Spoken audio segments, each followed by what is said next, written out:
ऋषिन गौरी देखित कैसी, मूर्तिमंत तपस्या जैसी। बोले मुनि सुनु शैल कुमारी, करहु कवन कारण तपु भारी। श्यवर रामचंद्र की जय। ऋषियों ने वहां जाकर पार्वती को कैसी देखा, मानो मूर्तिमान तपस्या की हो। मुनि बोले, हे शैलकुमारी सुनो, तुम किस लिए इतना कठोर तप कर रही हो। केही औराधों का तुम चहु, हम सन सत्य मरमु किन कहूँ। कहत वचन मुनि अति सकुचाई, हंसी हम सुनी हमारी जड़ताई। श्यवर रामचंद्र की जय। तुम किसकी आराधना करती हो और क्या चाहती हो, हमसे अपना सच्चा भेद क्यों नहीं कहती। पार्वती ने कहा, बात कहते मन बहुत सकुचाता है, आप लोग मेरी मूर्खता सुनकर हंसेंगे। मनु हट परा न सुनहि सिखावा, चहत बारी पर भीति उठावा। नारद कह सत्य सोई जाना, बिनु पखंड हम चही उठाना। श्यवर रामचंद्र की जय। मन ने हट पकड़ लिया है, वह उपदेश नहीं सुनता और जल पर दीवार उठाना चाहता है। नारद जी ने जो कह दिया उसे सत्य जानकर मैं बिना ही पाँव के उड़ना चाहती हूँ। देखहु मुनि अविवेक हमारा, चाहिए सदा शिव ही भरतारा। श्यवर रामचंद्र की जय। हे मुनियों, आप मेरा ज्ञान तो देखिए कि मैं सदा शिव जी को ही पति बनाना चाहती हूँ। सुनत वचन बिसे ऋषय, गिरि संभव तव देह। नारद कर उपदेश सुनी, कहूँ बसहूँ किसुगे। सियावर रामचंद्र की जय। पार्वती की बात सुनते ही ऋषि लोग हंस पड़े और बोले, तुम्हारा शरीर पर्वत से ही तो उत्पन्न हुआ है, भला कहो तो नारद का उपदेश सुनकर आज तक इसका घर बसा है। दक्ष सुतन उपदेश नहीं जाई, तिन फिरी भवनु न देखा आई।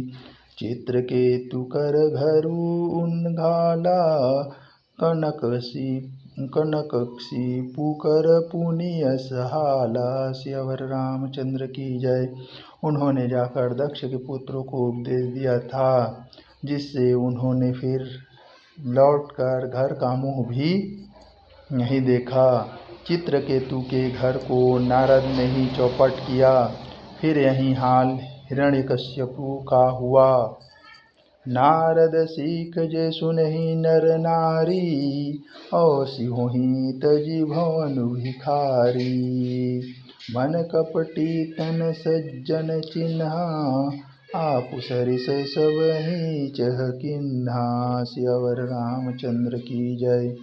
जो स्त्री पुरुष नारद की सीख सुनते हैं, वे घर बार छोड़कर अवश्य भिखारी हो जाते हैं।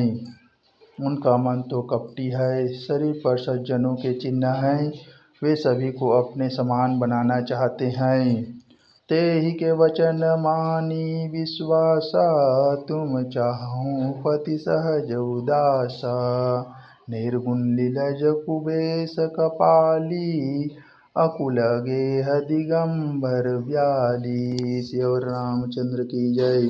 उनके वचनों पर विश्वास मानकर तुम ऐसा पति चाहती हो, जो स्वभाव से ही उदासीन, गुणहीन, निर्लज, बुरे वेश वाला, नर कपालों की माला पहनने वाला, कुलहीन, बिना घर बार का, नंगा और शरीर पर सांपों को लपेटे रखने वाला है।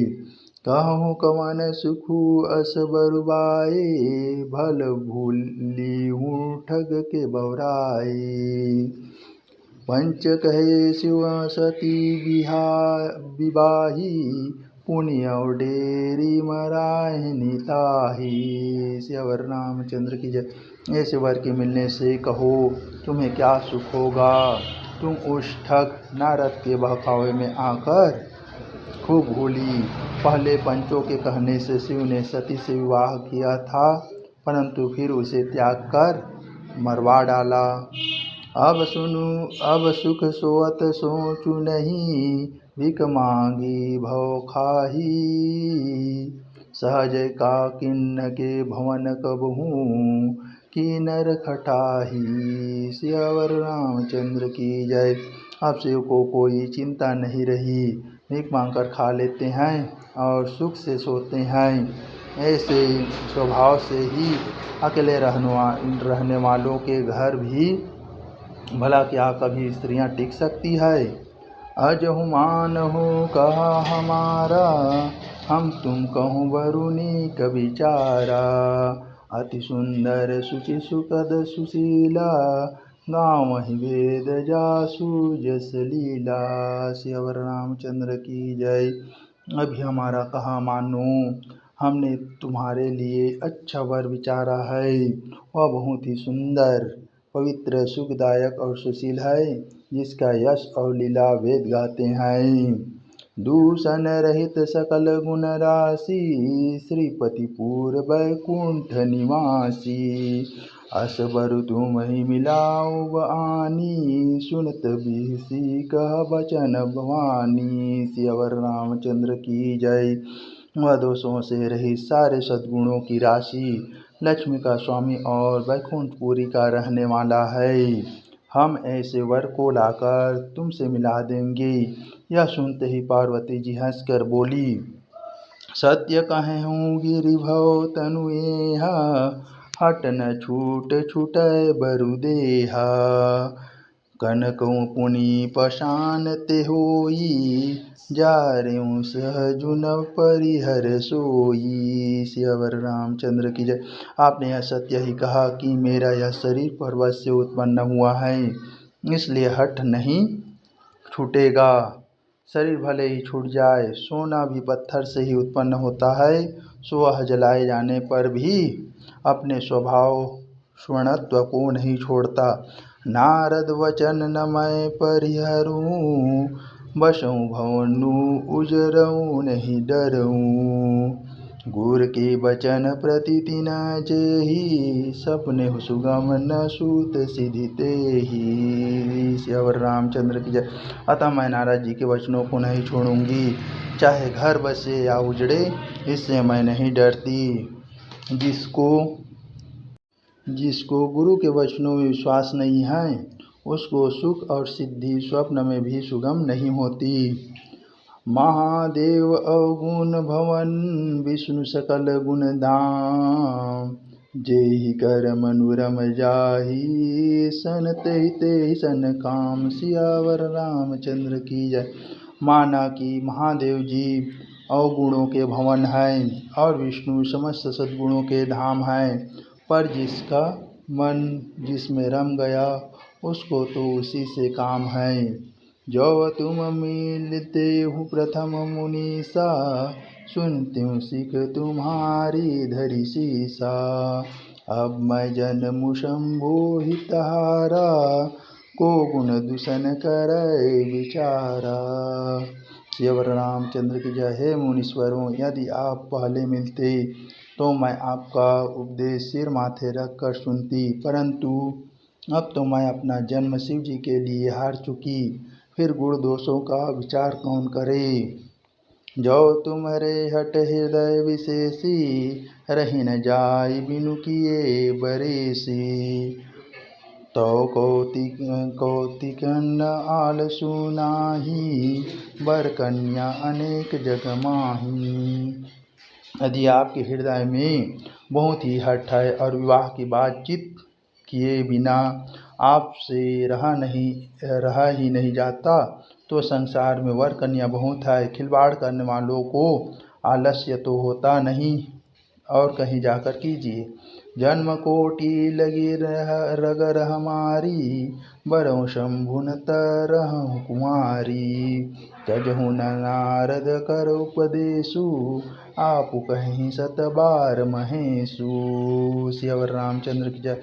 मेरा तो करोड़ों जन्मों तक यही हट रहेगा कि या तो शिव जी को वरूंगी, नहीं तो कुमारी ही रहूंगी। स्वयं शिव जी 100 बार कहें तो भी नारद जी के उपदेश को न छोड़ूंगी। मैं पाप रहूं कहि जगदम्बा, तुम गृह गौणहु भयहु विलम्बा।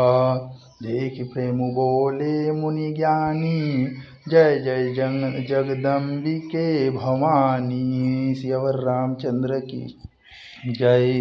जगत जननी पार्वती जी ने फिर कहा कि मैं आपके पैरों पड़ती हूँ, आप अपने घर जाइए, बहुत देर हो गई। शिव जी में पार्वती का ऐसा प्रेम देखकर ज्ञानी मुनि बोले, हे जगत जननी, हे भवानी, आपकी जय हो जय हो। तुम माया भगवान शिव, सकल जगत पीतु मातु। नाई चरण सिर मुनि चले, पुनि पुनि हर्षत गातु। सियावर रामचंद्र की जय। आप माया हैं और शिव जी भगवान हैं, आप दोनों समस्त जगत के माता पिता हैं। यह कहकर मुनि पार्वती जी के चरणों में सिर नवाकर चल दिए। उनके शरीर बार बार पुलकित हो रहे थे। सियावर रामचंद्र की